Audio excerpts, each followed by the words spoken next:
Hey guys, this is a Fox News article on kratom published 2 days ago, and the title of the article is Dr. Nicole Sepper, that's Dr. Nicole Saphier. What is kratom and why is it being promoted as a quote wellness product to our kids? Question. And I'm going to read the entire article and then I'm going to read something that some guy commented on, which is hilarious in and of itself, and that's why I'm going to read it. So let's get started. My college age son called me recently and asked me about kratom, quote, saying that it was all over campus and even some of his friends were trying it. Thankfully, I got the phone call asking about what it was rather than him just hopping on the bandwagon of trying to the latest trend. What is it? He asked, and for once I had to admit that although I had heard of it, I did not know much else about it. This concerned me on many levels. How is there a wellness product being promoted and sold all over college campus, and I, a doctor and a parent, know very little about? Question. Clark Gable's grandson, Clark Jamie Cabell, died of accidental drug overdose, autopsy shows. Which I don't know if that's part of the article or not. I'm guessing that's a link. Yep. Sorry, guys. That was a little bit off topic, and apparently that was just a link. Okay. So, with that covered, moving on. And now, after doing my research, I feel compelled to spread the word about not only what this trendy new supplement is, but to warn everybody on the dangers associated with it. Period. Metrogena speciala, commonly known as kratom, quotes, comes from a tropical tree native to Southeast Asia, primarily Malaysia and Thailand. Most commonly, the leaves are brewed as a tea or even chewed directly. My son tells me that the tea form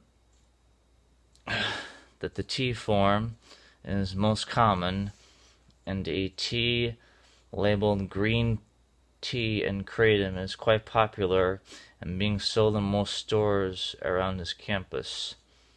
However, kratom is not a safe, benign plant. In fact, emerging data is proving strong evidence that kratom and its compounds work on the same chemical brain nervous system receptors as opiates and therefore have the potential for addiction and abuse.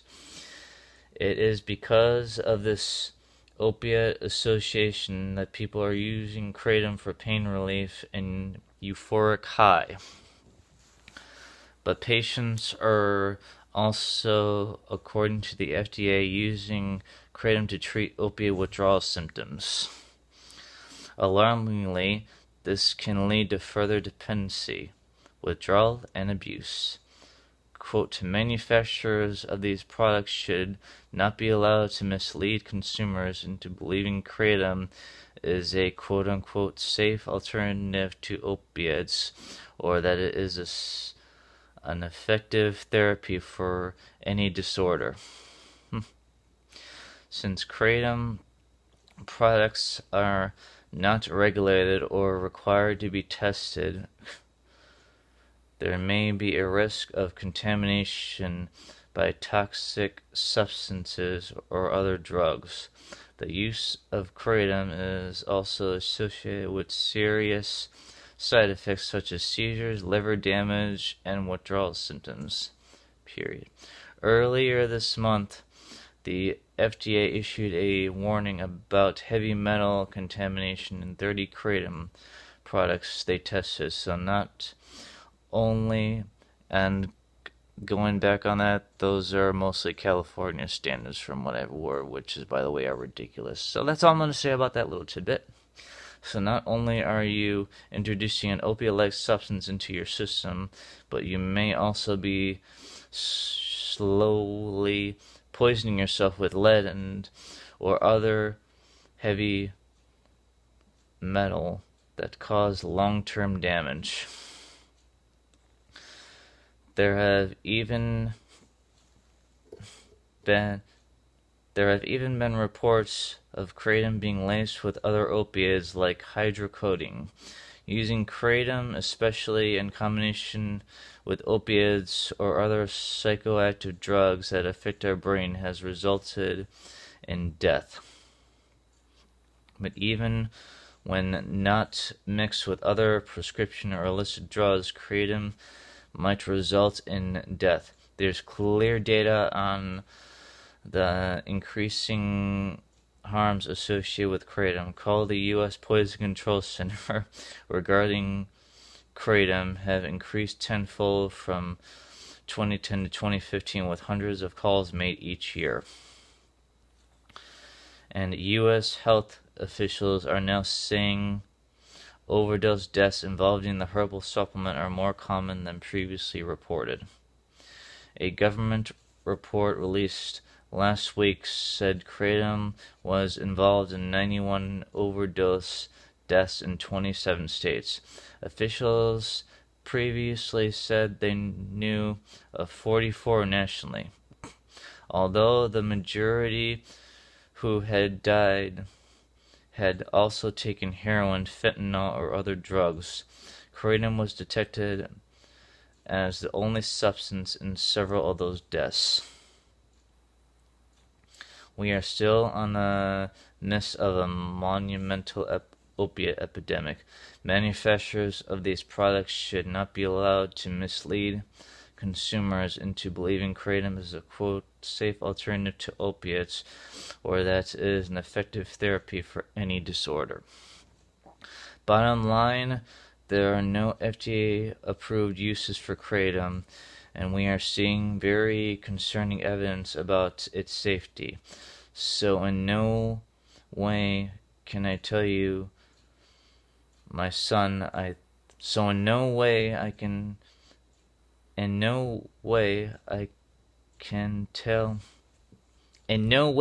I tell my son I think it's okay for him or his friends to even experiment with the substance.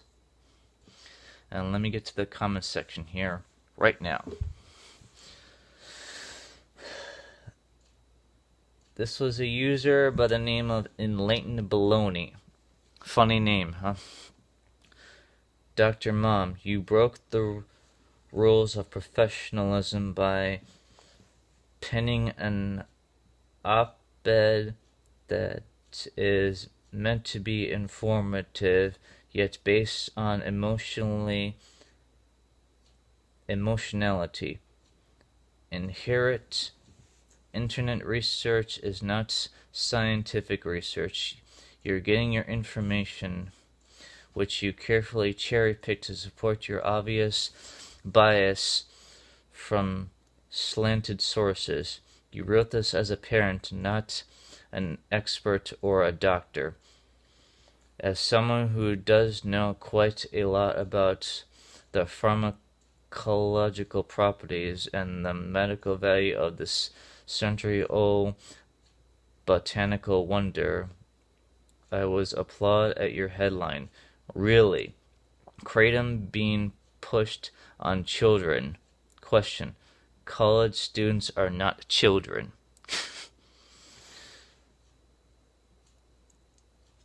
Hyperbolic fear-mongering is intellectually dishonest in light of the fact that the medical community owns a large part of the opiate crisis.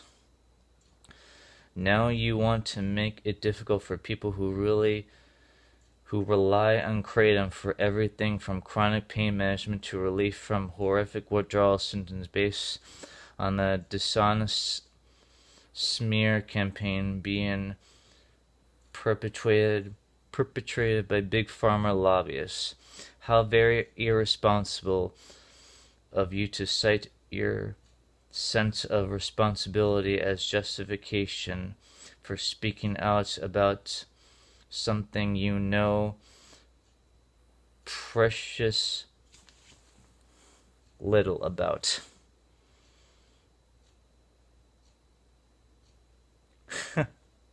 That's hilarious wording. How very irresponsible of you to cite your sense of responsibility as justification for speaking out about something you know precious little about. You should have stopped as you know nothing about kratom. Quote, misinformation is dangerous and precisely why we have an opiate crisis.